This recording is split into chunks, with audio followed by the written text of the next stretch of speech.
Imu versus Loki is a lot of things. It's hype, it's massive, it's jaw-dropping, it's a Mihawk upscale. Okay, maybe I made a mistake with my script. Neuronal Imu is a mysterious character, and with mystery comes theories. Ever since we first saw Imu's eyes, people have linked he and Mihawk together, trying to draw relations of some sort to get answers about another mysterious character. And this chapter might be leaning into that quite a bit. Now the future is looking bright for the clairvoyant. Do you see what I did there? I don't think y'all really appreciate these bars, but it's all good. Somebody will at some point. So with Imu seemingly digging into Mihawk's swordsmanship bag, conversations have really increased around this link and these familiar ties. And you know I am a sucker for conversation if I am anything. So let's discuss Mihawk's potential link with Imu and what this could mean not just for him, but also S-Hawk. But I can't continue without first talking about how thankful I am for you guys. Last video, I spoke about wanting to hit 500 subs. I was at 291 at the time. And boy, did y'all not deliver? Y'all went above and beyond. And now I'm sitting at 600 plus at the time recording. I am extremely thankful. I talked about starting my streams back up and doing my call-in show so people can call in, talk live on stream, and we do it as a family. And we are. So that means starting next Tuesday, I'm going to have my first stream on this channel. So please, if you're not subscribed and if you'd like to be around when I do that, drop a like, subscribe, and I look forward to seeing y'all in the chat. It's going to be really fun. So please don't just hear about it and see the clips when it's going viral. Be here to experience it and be a part of it. With that being said, let's get back to the video. Thank y'all again. So when I tell you that Mihawk's fan base has been starving, I think that is a bit of an understatement. It goes from his title not really feeling respected to Black Blades not seeming to be too important, which is something I am going to touch on in this video because there was a lot of drama in the community about Black Blades and it was very entertaining to say the least. But anyway, it's been a rough ride, and while I'm sure that this doesn't really do anything to end the Mihawk and Shanks war, I'm sure nothing is ever going to end that war. Oda can tell us straight up, Mihawk is stronger than Shanks. Shanks is stronger than Mihawk. It's not going to end. So this isn't going to do anything for that, but it definitely does something to boost Mihawk's relevance in the story in the modern day, which I think is more important than some fan war. So a few months ago, I made a video about Mihawk titled When You're the Strongest, but Oda Doesn't Care. And in that video, I spoke about Mihawk's mysterious. I just realized I'm using mystery a lot in this video, but just bear with me. I spoke about Mihawk's mysterious lack of involvement in pretty much everything. Aside from Marineford, Hawk was pretty absent from almost every big important event that happened in the story. Like, let's say Wano. There is no reason to me, I still can't excuse why the world's strongest swordsman was not mentioned a single time in the land of swordsmen. It just does not make sense. But I also talked about how Oda can quickly fix stuff like this. He showed with Ross that it really just takes one chapter to hype somebody to the moon. So I'm not worried about that. I just do think it's a little odd that Mihawk doesn't seem to have the relevance that his fan base would really want him to have. Or not even just his fan base, but your average One Piece fan would expect somebody with such an important role to really hold in this story. So this isn't like a big Mihawk backstory or confirmation moment, but it does plant seeds towards bringing him forward into the narrative. So who is Mihawk? Does he have any type of relation with Imu? Why is this video even being made? Well, it's just one panel. Honestly, there's not much to go off. I may be grasping for straws, but I think it's a very interesting conversation because for the longest, like I said, Imu and Mihawk have been theorized to have some type of relation, probably because of the eyes. But also, Mihawk has had celestial dragon theories for the longest as well. He behaves like one, he speaks like one. So it's not far-fetched to imagine there being some link between these two people. So I'm gonna take the info that we just got in this chapter, which is, like I said, one panel literally, and I'm gonna add more, some stuff you may not have even heard about, and we're gonna try to draw conclusions about the Nerona family being Imu and Mihawk and S-Hawk's relevance towards this. Let's cook. So Mihawk being related to Imu is not confirmed by any means, but I do think it would be a little foolish to continue to ignore some of these links. Now this is far from the first inclination of Mihawk being some type of celestial dragon either, like I just said. In fact, my good friend Preach and I dropped a video a few years ago, not just about Mihawk being a celestial dragon, but a holy knight.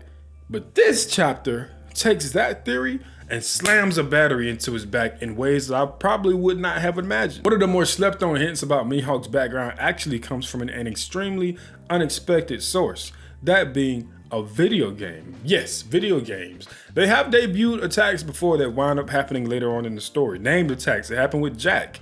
I think it happened with Whitebeard. I'm not sure, but I know for a fact it happened with Jack. Now, Mihawk uses an attack in a video game called 16-Day Moon. As we're all aware, the number 16 seems to hold some type of significance in One Piece. Specifically, Doflamingo's attack called 16 Holy Bullets and Imu's 16 beams raining down on Leloucia. And those obviously are 2 celestial dragons.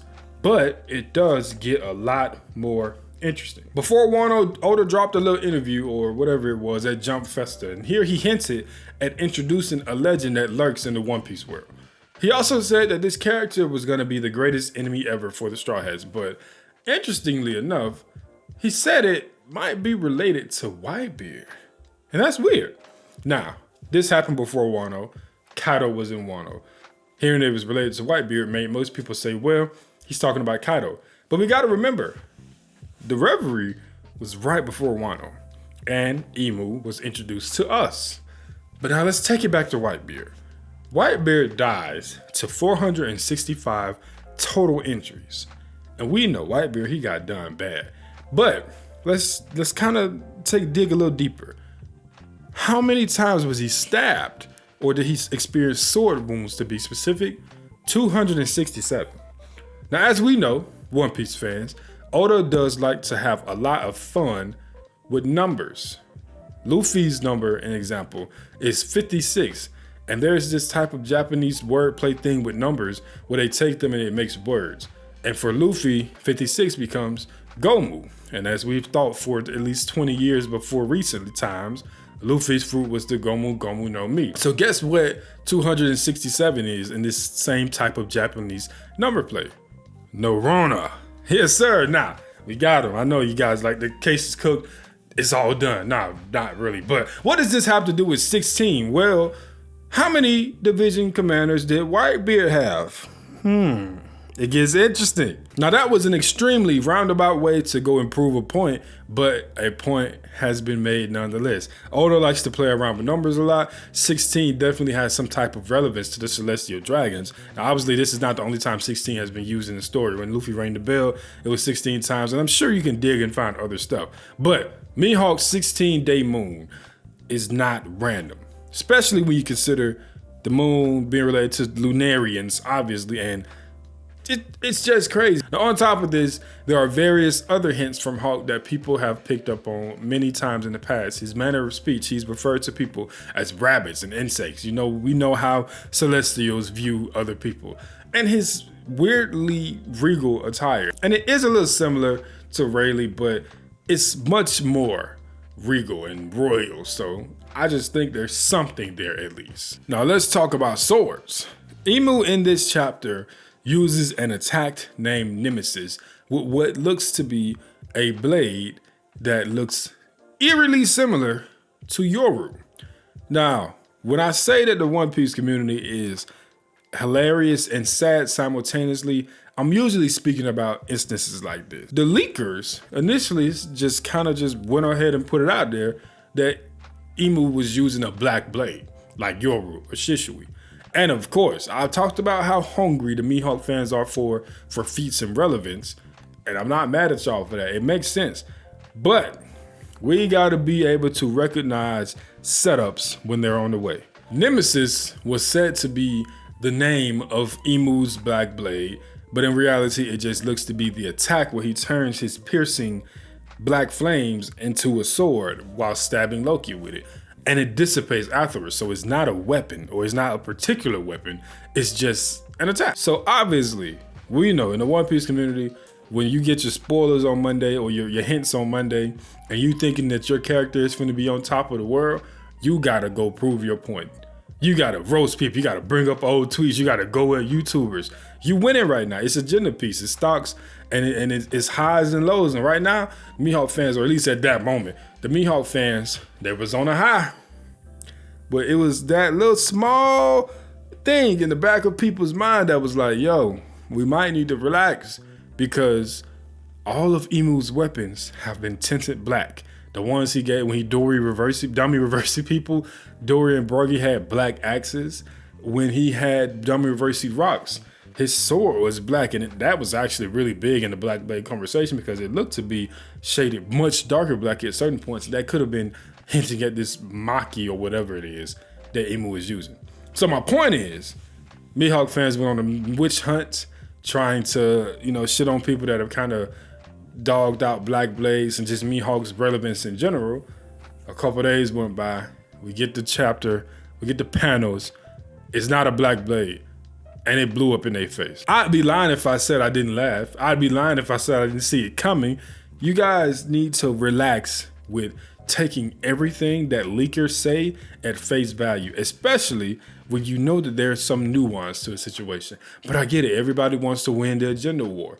So y'all took that bait and it blew up in your face. But either way, he did show a very similar attack to what Mihawk did at Marineford. He wielded the blade the exact same way, even if it wasn't a tangible sword or a black blade, he still used it in the exact same manner. So it makes me wonder, is this a certain style that Mihawk learned from Imu or another Neurona family member? In the context of the One Piece world, these are very unique blades, even when you just look at them in total. I think one other person that people found in a panel from like Thriller Bark used a similar sword, but as we know, Thriller Bark was like full of references to stuff in the past, so that really doesn't hurt the case. For Oda to draw these guys using their swords in the exact same manner, I just don't believe it's a coincidence. They have to have some type of link. But to say that Mihawk received direct training from Imu or another Neurona would see him in an extremely important roles. Perhaps he was a devoted blade of gods, similar to Gonko, but left before getting the level 2 covenant. I can't remember what it was called, but you know what I'm talking about. Now, we saw him at Roger's funeral, and we know that he had already made a name for himself as a swordsman before the Great Pirate Era, so he had to have been on the seas for a minute before that. So he had to leave at a very young age. And this kind of implies that Mihawk, at a really young age, was trained up in this art of the blade from Imu or another Neurona. Swordsmanship to me just got a lot more interesting. The conversation is open and it's flowing. I hope it's not just going to continue to be, well, swordsmanship equals hockey. But if we're going to talk about a Neurona family, then we would be crazy to leave out S-Hawk. Now, with Imu looking to be a Lunarian and Mihawk looking to be related to Imu, what do you get when you take a clone of Mihawk, make him a giant, and give him Lunarian DNA? This is the next in line to the Neurona dynasty. Imu being a Lunarian is definitely still in the air. I'm not saying it's 100% confirmed because a lot of people think that he has red skin like a devil. But I feel like the black skin with white hair is just the safest bet right now. Just because we have the Celestials linked to the Lunarians and wiping them out, it's not a bad assumption to make. But back to S-Hawk. He also has the dice fruit. I don't think this fruit is trash by any means, but it's definitely like the most random part of this equation. I'm sure there's something there, but maybe I just haven't grasped it. This makes Zoro's comment to S-Hawk about his humanity a lot more interesting. When they're clashing, he's like, you seem to have more humanity than him. Now, I always gathered this being some type of hint at Mihawk perhaps sacrificing some of his humanity or the weight of his soul to turn his blade black. But with these new inclinations of a different type of demonic haki or a counterpart to it called Maki, which I'm definitely making a video about after this chapter, because Imu saying that this dwells in all living beings tells me that it's just like haki, but probably just the sinful side. I can see a scenario where Mihawk dabbled in Maki and used that to forge Yoru into the greatest black blade on the seas. And perhaps some of that humanity that he lacks is sealed in Yoru because of that. So with the Seraphim being confirmed to be able to use Haki in the Viver cards, it has me very curious about the potential future of S-Hawk and the other clones, but specifically S-Hawk, because if he is related to Imu, Mihawk that is, then S-Hawk is like a clone of the Neurona family, which is massive. Can these clones unlock Conqueror's Haki? We see the real personalities fighting through their code, so I don't think it's too far-fetched. S-Snake retained her crush on Luffy. Who's to say that she doesn't also retain her Conqueror traits? I don't think it's crazy to imagine. And plus, it seems like S-Hawk has the swordsmanship skills of Mihawk, so I don't know. I think it's very interesting to think about these Seraphim. Either way, that is pretty much all I got for today. I think that last week, this time, I definitely didn't expect to be making a video about Mihawk, But I'm really not mad at it because Mihawk, as much as he doesn't appear in the story, he brings controversy and it's always entertaining. So if you like the video, please drop a like and subscribe. I should have another one out really soon about Maki, like I talked, and really just kind of unlocking Imu's powers in general, trying to get a better grasp of it. So the family is growing. Do not miss out on it.